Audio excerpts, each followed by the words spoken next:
Asteburuan izandako sexu erasoak salatzeko mobilizazioak egin dituzte Bart arratsaldean Tolosan eta Barakaldon mugimendu feministak deituta. Babesa erakutsi zieten biktimei eta autodefentsa feministara deitu zuten.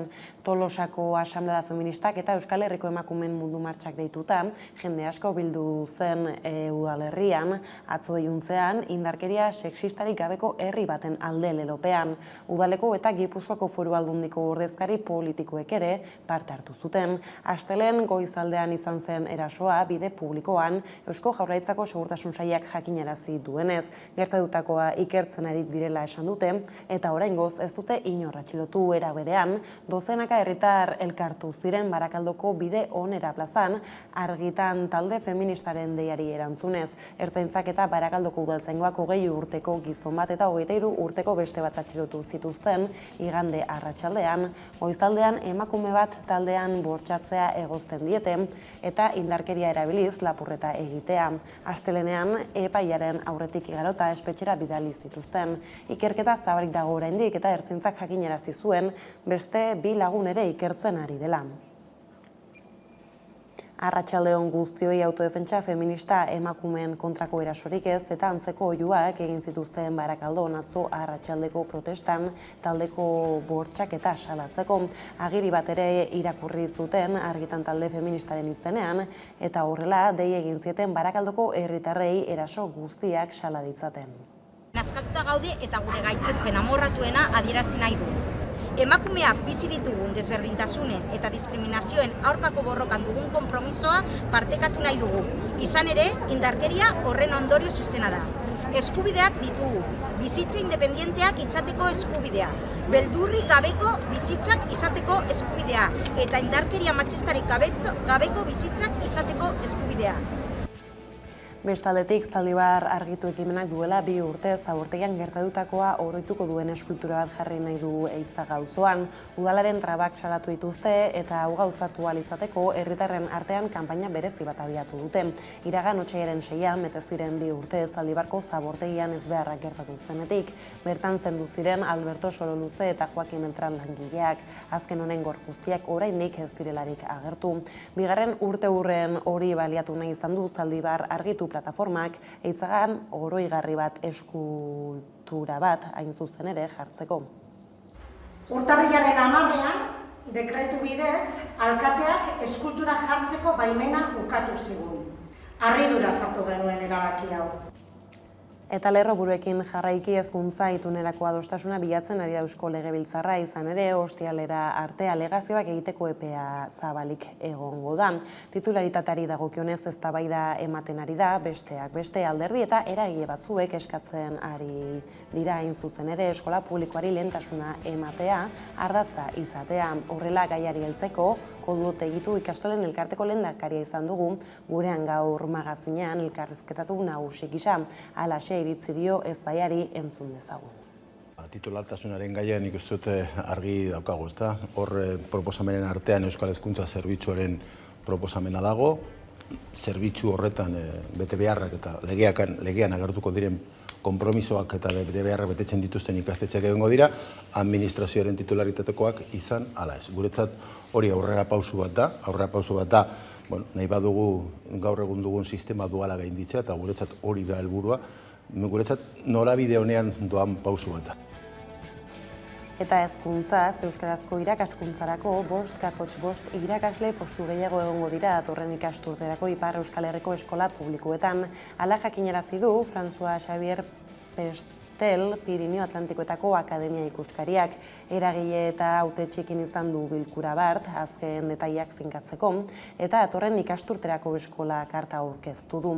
Otsaila hasieran finkatzekoa zuten, baina baliabide falta salatuta, orduan egitekoa zuten bilkura boikotatu zuten hautetxeek eta eragileek. Postuen gora berei dagokienez, hizkuntz orekatzeari dagozkio horietako batzuk. Hala, Baionako Malegarie eskolan frantseseko postu erdi bat itxi eta euskarako erdi bat irekiko dute. Donibane Garaztiko eta Urruñako Oleta auzoko eskoletan berriz, frantsesko lanpostu bana kendu eta euskarako bana irekiko dute. Gainerakoan ikasle kopurari eta ikasleen eskaerei lotuak dira aldaketak. Lapurdiko 10 eskola publikotan euskaraz postu erdia irekiko dute eta beste 4 postu erdiak kenduko dituzte. Lerroburuekin bukatzeko berriz, Ukrainara begira, gaur da berriz biltzeko Errusia eta Ukrainaren arteko elkarrizketa maila Bielorrusian. Astelehenan egin zuten lehenbiziko bilera akordiorik erdietsi gabe. Gainera, gerra amaitzaren alde lan egiteko Pekinen borondatea azaldu dio Txinako atzerri ministroak Ukrainako homologoari eta bitartekari lanak egiteko prest agertu da.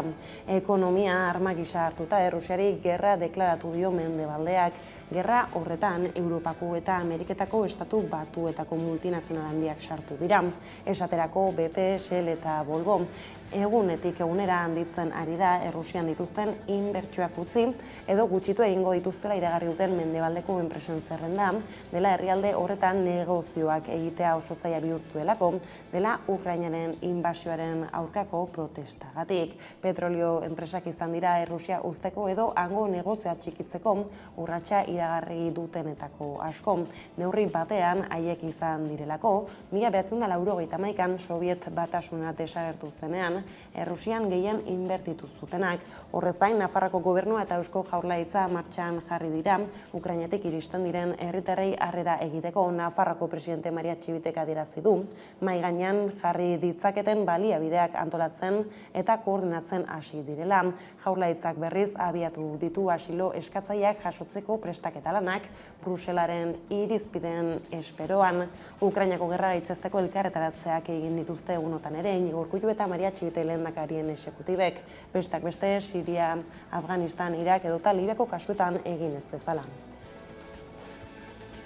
Klima aldaketaren ondorio batzuk atzera bueltarik gabekoak dira, halaxe dio klima aldaketari buruzko gobernu arteko taldeak ohartarazi dutenez, geroz eta alde handiagoa dago hondamendia eragozteko behar diren neurrien eta hartu diren neurrien artean. Lorea Flores, Greenpeaceko kidearekin aztertu dugu egoera, izan ere, argitalpena Ukrainako gerraren testuinguruan heldu da.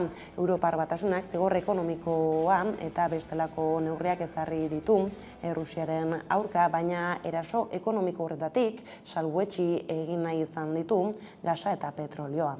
Oraindik ere urruti gaude erregai fosilak alde batera uztetik, ez? Hori ikusten dugu oraingo egoeran, baina baita iazko azaroan egin zen klimagailurrean eta honekin guk adierazi nahi duguna Greenpeacetik, ez? Erregai fosilak behin betiko uztea eta ahalik eta ezkarren badela garrantzitsua, ez bakarrik klima aldaketarengatik, baina baita horren inguruan eragiten diren gainontzeko gatazka guztiengatik ere bai.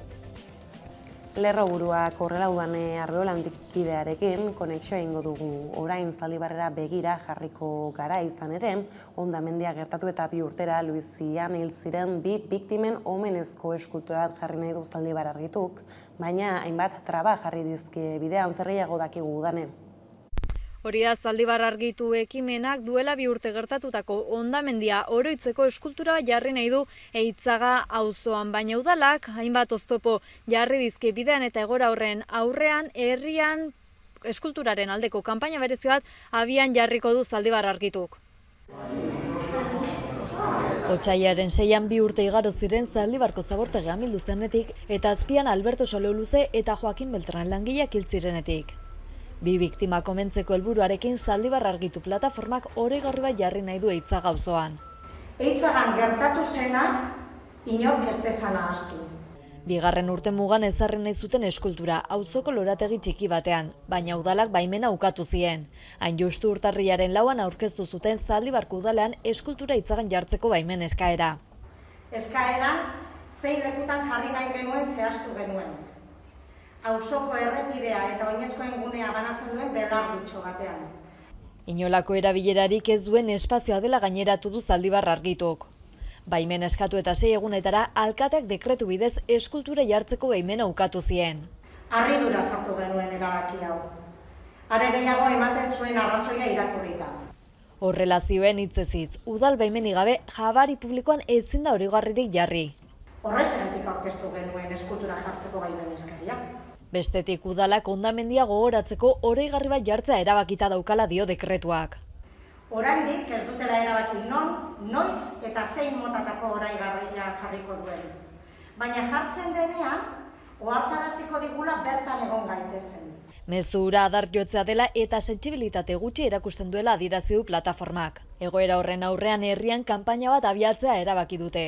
Eitzagan gertatutakoak izan dezakeen oroigarririk sentikorrena eta egiazkoena herritarron eskutik datorrena izango delako.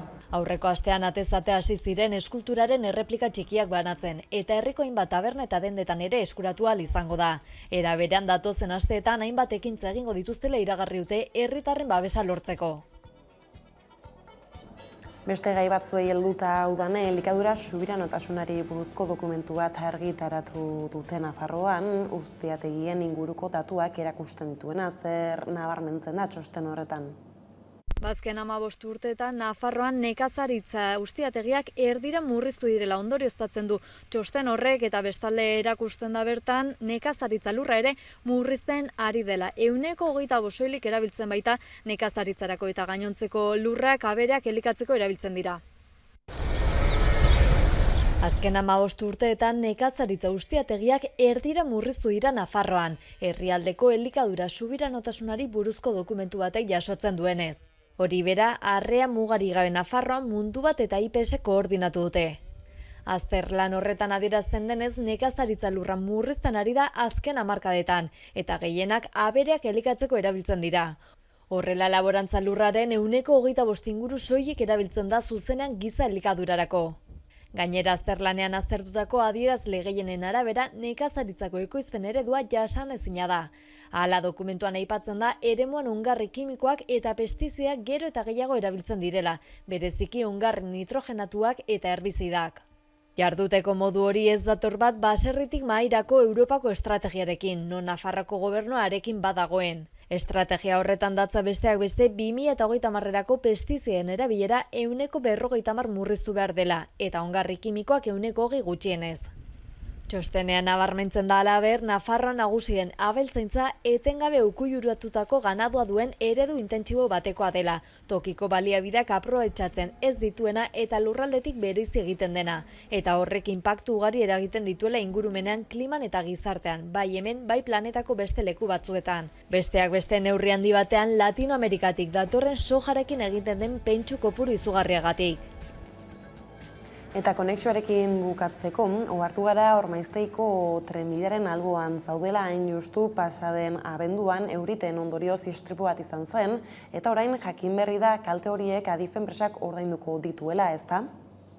Halaxe da Adifek iragarri du 3 milioi euro inbertituko dituela abenduaren 9an Gabiria eta Zumarraga arteko trenbidean izandako euri erauntziak hemen atzean ikusten duzuan Erizmendi tunelean eragindako kalteak behin betiko konpontzeko. Aldiriko tren baten lehen bagoiak talka egin zuen euriten ondorioz izandako harri jausi batekin. Gertakarian ez zen inor zauritu, baina bidea itxi behar izan zuten 5 egunez. Hurrengo egunean SEMAF sindikatuak adierazi zuen makinistaren erreakzio azkarrak kalte handiagoa ekidin zuela eta bestalde abiadura handiko sarea, ohiko sarearen gainetik mantentzea lehenesten ari direla ere salatu zuen. Istripua trenbidearen mantentze txarrari egotzi zion eta horrela azpiegitura hobetzeko eskatu zion Espainiako gobernuko garraio sailari eta Adifi. Eta 3 hilabete geroago Adif enpresak iragarri du 3 milioi euro inbertituko dituela kaltetutako eremua erabat konpontzeko. Bada, eskerrik asko udane langatazkei helduta berriz, Bizkaiko autoeskoletako langileek greban jarraitzen dute. Gaur, Bizkaiko autoeskolen elkarte probintzialak bilera izan du beharginekin, elak otsailean aurkeztutako proposamena aztertzeko. Batzarrean eragiteko manifestazioa egin dute langileek Bilbon eta bertan izan da Iradurreta lankidea, zer gehiago dakigu. Bizkaiko hauteskundeetako langileak berriro ere greban daude. Lan hitzarmenaren negoziazioan patronalaren blokeoa salatzeko. Martxoaren 1-tik martxoaren 4 arte lanuzteak antolatu dituzte eta horren harira hainbat protesta egingo dituzte asteon. Horien artean dago gaur Bilbon egin duten manifestazioa. Izan ere gaur Bizkaiko hauteskolen elkarte patronalak, hotz apabi patronalak bilera du bere kideekin eta batzar horretan ela sindikatuak otsailaren 9an bidalitako proposamena aztertuko dute. Elak adierazi duenez gainera, patronalak sindikatuari esan zion bere kideekin bildu arte ez zela sindikatuarekin bilduko. Guk aurkeztu genion proposamen bat otsailaren 9an eta komentatu ziguten deitu genien esateko ia horri erantzuna emango zioten edo eta esan ziguten gaurko bilera ondoren esango zigutela zer egingo zuten. Baina atzo beraiekin kontaktuan jarri ginen eta komentatu ziguten ez dutela aste honetan gurekin biltzeko asmorik. Horiek horrela, elak ohartarazi du apabik ez duela interesik gatazka konpontzeko. 2020an hasi ziren negoziazioan eta 2021ko ekainean hasi ziren greba dinamikekin. Eta tarte horretan sindikatuaren iritziz, patronalak jarrelak hurbiltzeko borondate eza erakutsi du.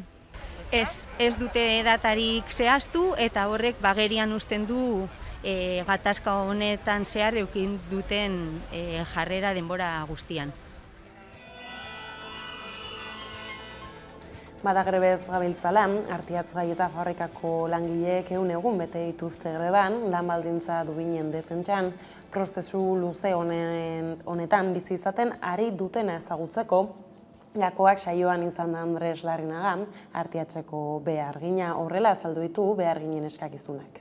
Guk eskatzen dutuguna instituzioei da ez begiratzea batera, parte direla herri honen industriaren eta borroka eta gatazkan soluzioen zati bat dela bai. Ez da ezin dauela albo batera geratu ez ere egin barik.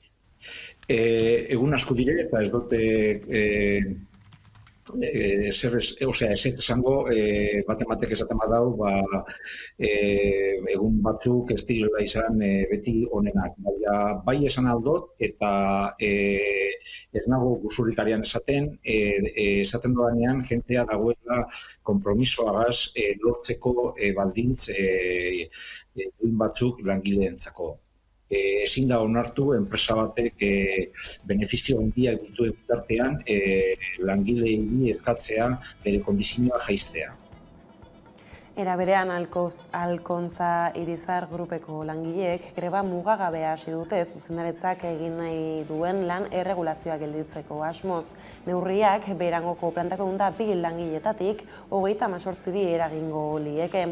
Enpresak urteak daramatza galerak pilatzen eta langile batzordeak kudeaketa txarrari eta utzikeriari egozten dien egungo egoera zaila ostiralean egingo dute beharturiko negoziazio epeko lehen bilera eta Norte Gestion bulegoak ordezkatuko du enpresa. Beharginen borroka ezagutzeko Urko Herrera Alkontzako langilea izan da Gakoak saioan ere, horrela azaldu du bizi dutena. Bueno, Iriza sartu zen Alkontzan 2006an, 2013an, eta Alkontzan zeuden 250 pertsona. Bueno, egiten genuen itxasuntxetako motorrak, eta egin genuen Irizaretzako autobusen motorra ere, elektrikoa. Eta, sartu zirenean 250 pertsona ginen, eta joan da geisten, orain gaude 98, eta botako dute 28 familia etxerantz. Langatazkak horrela, Espainiako enplegu zerbitzuak otsaieko langabezia datuak argitaratu ditu gaur. Otsaia zaila bete ona izan Euskal Herriko lan merkatuarentzat datuen arabera, 159.508 lagun daude langabe gisa erregistratuta, enplegu bulegoetan urtarrilaren amaieran baino, 757 gehiago. Egia da ordea lurralde batetik bestera alde handia dagoela, Nafarroan gora egin du nabarmen langaben kopuruak, 876 gehiago, eta Araban ere langabe gehiago batu dira zerrendetara, 193. Emaitzak hobeak izan dira Gipuzkoan eta Bizkaian, baina ez dira nahikoa izan goranzko joera orokorrak geratzeko. Bestaldetik alderdiei erreparatuz Euskal Herria Bilduk Espainiako Kongresuan eztabaida gunean dauden lege eta erreforma izapidearen egoera aztertu du, hala nola mozal legea, memoria historikoaren legea edota pentsio erreforma. Hala Ainhoa Beola Euskal Herria Bilduko politika instituzionalerako zuzendariak nabarmendu du, koalizioak jarrera eraikitzailea izango duela, beti ere Euskal Herritarren eskubideak eta ongizatea bermatuz. Espainiako Kongresuan hainbat lege eta erreforma zuzemenen egoera aztertzeko, hala nola mozal legea, memoria historikoaren legea, edota pentsioen erreforma agerraldia egin du EH Bilduk, eta koalizioak nabarmendu du jarrera eraikitzailea izango duela Euskal Herritarren eskubideak eta ongizatea babestuz. Erne egongo garela, lege eta erreforma horiek guztiek ez daitezen izan atzera pauso bat, ez da eskubideen galera bat, herritarrei dagokionean. Gainera, Madrilgo gobernuak onartzeke dituen lege reformetan eliteen interesak herritarren aurretik jarrizkero, ez ditura babestuko argi utzi du EH Bilduk. Inbestidura blokearen gehiengoak ematen dio aukera, eta aukera horretaz baliatu behar da. Ezkerreko politika eraldatzaileak garatu daitezen, eta gutxiengoen interesen gainetik gehiengoen interesak jartzeko. Euskal Herria Bildu alboan izango du bide horri utzizkero Sánchezen gobernuak. Halaber, aipamen berezia egin die EH Bilduk mozal legeari, lan erreformari eta pentsioen erreformari. Mozal legeari dagokionez koalizioak utzi dio legearen derogazioari. Oinarrizko eskubide zibilak, urratzearekin batera, borroka sozialak eta aldarri politikoak kriminalizatzeko sortutako legea izan baita. Pentsioen erreformari dagokionean berriz EH Bilduk espero du PSOEk eta Unidas Podemosek orain arte erakutsi ez duten borondate politikoa erakustea. PSOEk eta Unidas Podemosek berriro ere negoziatzen eseri eta urratsak emateko aukera bat badakate. Horretarako inbestidurako gehiengoa prest gaude, baina borondate politikoa behar da. Hala, mozal legea, memoria historikoaren legea eta pentsioen erreforma bezalakoak, egiazko ezkerreko politika eraldatzaileak egiteko baliatzen baditu Sánchezen gobernuak, EH Bildu alboan izango duela berretsi du. Gaiz aldatuta berriz, egin dugu hizkuntza itunaren aipamena lerroburuetan ere, Euskal Eskola Publikoaz Arrok gainera kritikatu du, eskaerak ez dizkietela jaso hizkuntza itunerako txostenan eta horrela, plataformak adierazi du ez duela Eusko Legebiltzarreko zirriborari zuzenketarik aurkezteko asmorik. Atzo, gainera, bilera egin zuten Iñigo Urkullu Eusko Jaurlaritzako lehendakariak eta Eneko Andueza, PSeko idazkari nagusiak Eusko Legebiltzarrean izapidetzen ari diren proiektu garrantzitsuak birpasatzeko. Hezkuntza legea tartean honetan momentuz, ez da akordiorik gobernuko alderdien artean, baina hura lortzea espero du Anduezak. Gaude eta gainera lanean gaude behar den akordioa lortzeko beste Baskillarekin, EAJarekin, espero dugu hurrengo egunetan hori lortzia, baina hori aurrera pausu bat bakarrikan da. Hori oinarria izan behar da, hemendik aurrera legearen inguruan adostasun zabal batetara ailegatzeko eta adostasun zabal horrek lege on bat lortzeko eta lege horren bitartez emaitza hobetzia eta dakagun desberdintasun horiek murrizteko. Martxoaren 3 egun adierazgarria da Gasteizen eta urtero bezala 1976ko egun horretako sarraskia gogoratuko dute, aurten ere gertakariaren 46. urte hurrenean, ohiko manifestazioaz gain bestelako ekintzak antolatu dituzte. Tartean, astelenean, Jacinto Lara Argentinako kereiarako abokatuari omenaldia egin diote eta kontzientziaren kanpaiak izeneko eskultura eskaini diote. Martxoak 3 elkartetik ekitaldi guztietan parte hartzeko deialdi berezia egin dute estilan hau. Martxoak 3 egun adierazgarria da Gasteizen eta urtero bezala 1976ko egun horretako sarraskia gogoratuko dute gertakarien 46. urteurrenean. Martxoak 3 plazatik abiatuta Gasteizko kaleak zeharkatuko ditu ohiko manifestazioak ostegunean 7etan eta aurretik 6:30 sindikatuek omenaldia antolatu dute. Horrez gain, Martxoak 3 elkarteak eta Argentinako kereilaren abokatuak agerraldia egin dute Zaramaga auzoan elkarteak duen egoitzan, prozesu judizialaren berri emateko. Martin Villa inputatua jarraitzen duela gogoratu dute eta lanean jarraitzea ezinbestekoa dela adierazi dute. Martín Villa va a seguir imputado en la querella argentina, al menos por 12 homicidios agravados en un contexto de crímenes contra la humanidad. En ningún caso se sobresee el procedimiento respecto a Martín Villa. Bide batez, deialdi berezia egin dute martxoaren 3ko ekitaldi guztietan parte hartzeko, bai elkarteak berak antolatutakoetan, bai beste eragileek antolatutakoetan. Horren arira, astelenean, Jacinto Lara Argentinako kereilako abokatuari omenaldia egin diote eta kontzientziaren kanpaiak izeneko eskultura eskaini diote. Bere papera ezinbestekoa izan da justizia lortzeko bidean, eta eskertu behar diogu benetan bere lana, bere irmotasuna eta bere gertutasuna oso gertu sentitu dugu bere borroka honetan, eta horregatik eskainiko diogu kontzientziaren kanpainak deituriko eskultura bat, Inigo Arregik egindakoa, eta orain arte beste pertsona esanguratsu batzuk bai langile borroketan eta borroka sozialetan eta guretzat oso garrantzitsuak izan diren beste pertsona batzuei eskaini dieguna ere.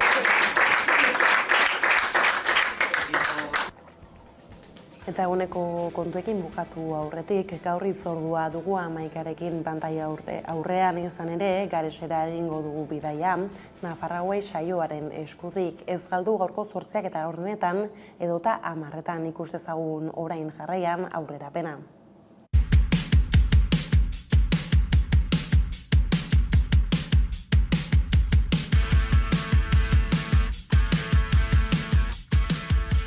Aldeko aldizkaria, gazteleaz entre todos, euskeraz auzolan. Bi izen ditu? Bai, bi hizkuntzako aldizkari bat delako, gazteleazko zatia entre todos eitzen da, eta auzolan euskerazko zatia. Bi edizio, ez? Bai. Bat hemen, Izarbegi bat, hemen Garesen, eta bertzea Lizarraldean. Hori da, bai.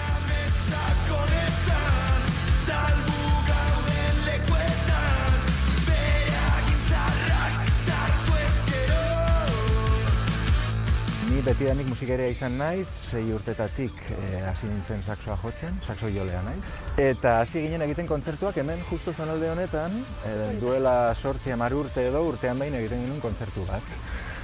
Eta diska ateratzen duen, eta diskaren aurkezpena egiten genuen hemen.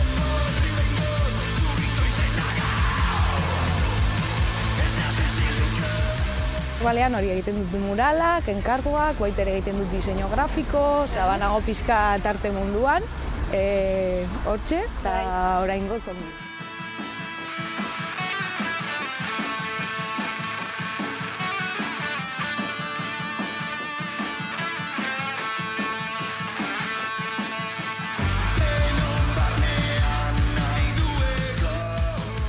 Zer da hori? Laiak dira. Laiak. Badira aspaldiko tresna. Hemen Garesen, erabiltzen dira tresna hauek beste gauzat egiteko. Ez lasterketa. Lasterketa hori? Bai, egiten dugu.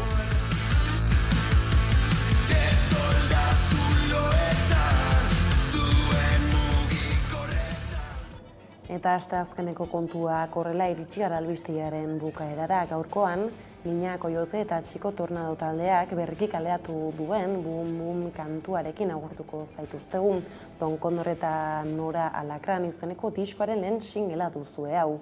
Hala gustatuko zaizuelakoan besterik ez gure aldetik hauek izan dira, eguerdiak gurean gaur utzi dituenak guztiak eta gehiago nahi duzuen aldiro 11.eus atarian ondo izan eta bihar arte.